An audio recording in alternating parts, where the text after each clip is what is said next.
अरे यार, मुझे पता है, कुछ समय पहले मैं अपने करियर में बहुत परेशान था। मुझे ऐसा लग रहा था कि हर कोशिश में मैं असफल हो रहा हूँ। लेकिन फिर मैंने सोचा, क्या सच में ये असफलताएँ है या ये बस मेरे लिए सीखने के अनुभव है? मैंने एक नई सोच अपनाई, ग्रोथ माइंडसेट। इसने मेरी ज़िंदगी को पूरी तरह बदल दिया।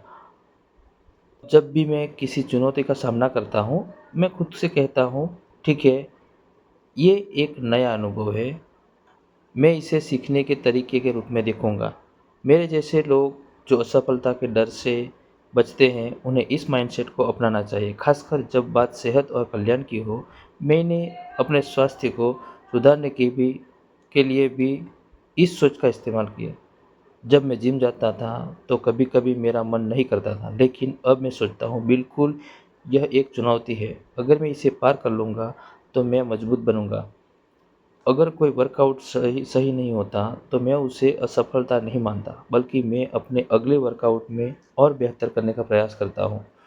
मैं यह नहीं कह रहा कि हमेशा आसान होता है। कभी कभी जब चीज़ें नहीं होती है तो निराशा होती है, लेकिन यह सोचने की प्रक्रिया को बदलना बहुत ज़रूरी है। मेरे हालात चाहे जैसे भी हों, मैंने सीखा है कि हमें अपने चढ़ाव और उतारों को अपनाना चाहिए। स्वास्थ्य के मामले में चाहे वे भावनात्मक हो या शारीरिक, ये उतार चढ़ाव हमें मजबूत बनाते हैं। अचीवमेंट्स की बात करें तो मैं अपने छोटे लक्ष्यों को मानता हूँ। जैसे पहले मैंने सिर्फ 5 किलो वज़न कम किया, और जब मैं 10 किलो की दूरी तय कर चुका हूँ। लेकिन मैं इसे सिर्फ सफलता नहीं समझता। मैं उन क्षणों को भी बहुत महत्व जब मैंने महसूस किया कि मुझे अभी और सुधार करने की ज़रूरत है।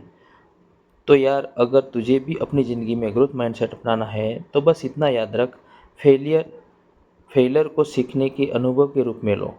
फेसिंग चैलेंजेस और स्टेबैक से घबराओ मत। फ्लेक्सिबल रहो, क्योंकि यही चीज़ तुम्हें और मजबूत बनाएगी।